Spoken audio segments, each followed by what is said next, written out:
Hey everyone, and welcome to the show. It's great to have you back. I'm here with my boyfriend Sam, and today we're going to be taking some of the public's questions, as we always do, just to help you with your relationships, because, you know, we've got it so good. We want to share that wisdom. Yeah, we need to do another take. Hey everyone, and welcome to the show. I'm Eleanor. I'm Sam. And we are Together. Smellina. I actually didn't agree to that name. That's something Eleanor just came up with. That's her creative process. I'm not as creative as her, so I wouldn't have been able to come up with that. Yeah. Anyway, welcome everyone. We're going to start with some agony aunt questions. For editing. And, well, first I've got one for you, Eleanor. What I'll do, I'll read it out. Oh no, I thought I was going to read it. I'll read it out. No, you read my one, I'll read Jemima's, you read Amy's. Okay, fine. You read this one, you talk about it. Okay. So this is a letter from the lovely Jemima, who is writing to us from across the void. And she says, "So, I met this guy who was visiting London for a college exchange. We matched on Tinder. We had a drink and got along great, and then over the next few months we became really close, texting every day, date nights, and of course, after a few weeks, sleeping together. Sex was good, so was everything else. I can't say I'm sure he's my soulmate, but it certainly feels like the start of something. Then of course, his college course ended and he went back to Egypt. We never expressly discussed the future, as he was always open that he wouldn't be here for that long. But I think it took us each by surprise how well we got along. We kept texting when he went back, and I said we needed a proper conversation about the future. I'm not too tied down in the UK, so in theory I could move. So could he after he graduates, but all that seems super intense. And the question remains what we do in the meantime. Do we keep texting and video chatting while seeing other people for physical intimacy?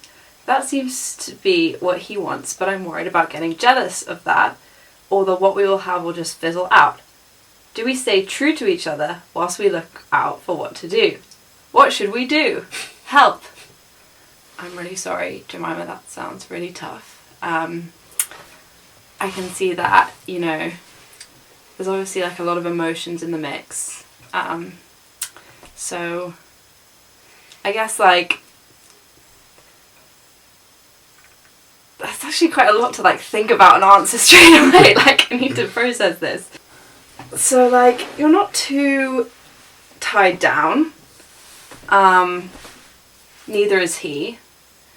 You probably don't have too long until he could move to you. I feel like you should just do lots of trips and travel between your countries, like intermittently, to explore The 2 T's, trips and travel. Trips and travel, to explore your future, and if things develop, and if you can like handle long distance, to be fair, because that will just be like another challenge for you, and if you can get over that then that will be more proof that you're meant to be together. If you can do that, then maybe one of you should move, so you guys can be together. Or if you want to do an open relationship in the meantime, then that's also an option. But that just depends on what you're comfortable with as a couple. Great answer, Eleanor. That's really helpful, I'm sure, for Jemima. Okay, I think but yeah, I hope that was helpful. Why don't you give your response? Well, it seems like this is one of those questions where the way you pose the question, it's like two very binary options, yes or no, all in or all out, and this is like the two roads diverge in a yellow wood and which road should I take type question. But I mean, things don't need to be like that. You don't need to pose yourself this harsh binary question. You can take it week by week and think about what you will do that week, that month, and what feels right to you in that moment. If you're worried about it fizzling out, well, maybe it will. And actually, you're young. You live in a different country from this person. Maybe something fizzling out is actually absolutely the best thing that could happen. But maybe it won't fizzle out, and that will be a strong indicator to you as well. So what's your answer? Well, it's about chatting to your partner and seeing what, if you can do something that works for both of you. Personally, I wouldn't want to tie someone down to something that they didn't want to do. If the physical intimacy is important for him, as is important for a lot of people, and it's especially important when you're young, arguably, then tying someone down could lead to more heartbreak. But ultimately, maybe he will want to do that. Maybe he'll surprise you in that sense. So, I mean, I think maybe you should give it a couple of months without seeing each other and doing what you're doing and seeing how you feel after a couple of months. See if maybe time will give you the answer. Only time will tell. Classic. That's the third T. Hashtag. Trips travel to. OTWT. Yeah. Okay. Okay, should we do the next one? Next question. I think that was well resolved. Boom, boom, boom, boom. Okay, we have a very diverse client base, so this one's going to be a bit different. This looks intense, handwritten. Yeah, sure, it's like handwritten. Look, it's kind of got tears on it still.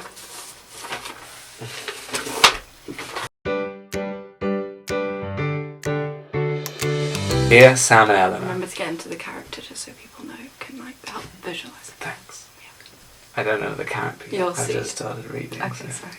Continue. Okay. Dear Sam and Eleanor, my name is Amy. I'm 25 and I'm from New York City. First of all, I wanted to say you're so cute together and I love listening to your show. Okay, let me get to the problem. Thanks, Amy. Really appreciate that. Yeah, we really appreciate our So fans. nice to get some positive feedback, and we do it all for you. So that's so gratifying. Anyway, let's get to the problem. So, it all started 3 years ago. I had just got out of a #toxic relationship with a guy who just didn't know my worth and also was super controlling. But I got through that and slayed life. Slayed. She slayed life as a strong, independent woman for a year after. During the year I was single, I had a good time. I'm talking like my best life for myself, if you get what I'm saying. Gotta eat whatever I want, do all my fave hobbies, live my life without constantly having some guy second guess everything. I did. Life was good. However, there was something missing. I was so invested in that first relationship that I had subconsciously resolved to never love anyone again fully. So when I dated guys and stuff, but whenever they wanted more, I just watched it go away. Walked away. Hit and run, if you get me. Ha ha ha ha ha. Okay. He's a joker. Anyway, that all changed when I met Luke. I was skating on the New York High Line one day on a bright, crisp, sunny morning in February. You know, I really appreciate the handwritten letters, but, typing's good too. Of personality. A bright, crisp, sunny morning in February, and he caught my elbow as I slipped on my double-decker flip reverse trip touch. Okay, Amy, I don't know what that means. He had bright green eyes and was friendly and smart. My barriers were so high, he asked to go out for a drink, suggested we go to a skateboarding session. Instead, he asked me to dinner, and I was like, nah, I'm good, I'm full. Okay, Amy, I get you. Anyway, we became best friends and eventually fell into a relationship. It was amazing. He made me feel feelings I'd never felt before. And most of my trust issues were going to be... And got rid of my trust issues. We're going to be together. I was sure of it. Anyways, we were going to be together forever. I was sure of it. Anyway, that all changed one day. Luke was out grabbing his bagels and a $1 slice when suddenly I hear sirens at the door. 2 minutes later, and the cops have busted in. Luke Carlo, you're under arrest. They tracked him down, and my poor baby was put in prison. That means Luke. No, they don't have a child, I don't think. Jail. I was so confused. I'd been dating 2 years at this point, and it had just been the best. He had been the nicest, most loving. And caring, gentle soul. Anyway, I get Luke behind bars, and I'm like, Luke, what did you do? And he's like, they're accusing me of murder, but I swear I didn't do it. So, do I stay with the man I love, and who is my soulmate, and believe him, or do I ditch him? I genuinely believe he's innocent, and that someone has framed him, but he might get charged anyway. Should I be a jail wife or a miserable forever? Help me, says Amy. Whoa. Thanks, Amy. That's a great question, and I'm sure something, without giving too many details away, something Eleanor will be able to relate to from her previous experience dating jailbirds. Something to tell me? I'm going to dive right in here. So, I mean, there's all the stuff. Do what you feel. There's no moral code, all of that. But, this is something where my moral code does hit in. All we've got here. I trained as a lawyer before I gave all that up to become a video counselor, podcaster, generally cool dude. So, I've got this thing that just because someone's been accused of something means absolutely nothing. And how would you feel if he goes through this process without you and turns out... Look, it depends what your emotional needs are. If your emotional needs are capable of being met by someone who's in prison for 20 years, then absolutely that's your prerogative. But personally, I don't think that I could go out with someone who I was in jail. That's quite soulless. Yeah. I mean, just how are they gonna do anything for you? Except what? Write letters, the occasional court visit. I'm just not sure how it's possible to have a full involved relationship with someone who is behind bars for 20 years. I mean, if it was a shorter period of time, you can maybe keep things on live. But she believes he's innocent, so she has to stand by him. It makes it even worse. Well, I mean... Falsely convicted, and she leaves him on top of that. Can you imagine?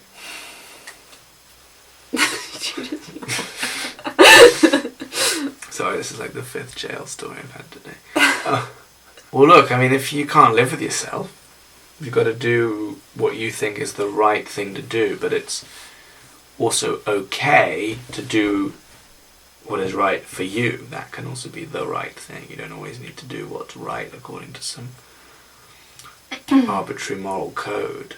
And it's okay to be like, look, I believe you're innocent, but, fact is you're in jail. I feel like she should... Well, we don't even know if he's going to get convicted. So first... Yeah, I'll definitely stand by him until he gets convicted. And then... For sure. If you still think he's innocent, then he'll probably want you to date other people if he truly loves you, right? Because love is selfless. But if he doesn't want that, then maybe you should consider going on a break until he gets out. You should go a bit closer. Does that say love is selfless? You know, the line between the self and the less. Oh, but then also stay by him. Or would I put a relationship on ice? maybe as long as the relationship has gone on. Rough rule of thumb. Don't hold me to that, by the way. Yeah, I'm just thinking what crimes I could commit. Yeah, you could commit. I could commit some pretty bad crimes. Yeah, for sure. Good to know. Hashtag stay true. Hashtag only time will tell. Okay, we should wrap up because we only have 10 seconds left on the reel. Thanks, guys! Thanks, we love Join you. us soon for the next episode. Bye. That's where we're gonna have We got a great episode in store for you today. What you don't see is all the work that went behind. This is I can literally see you checking yourself out. Just making direct eye contact.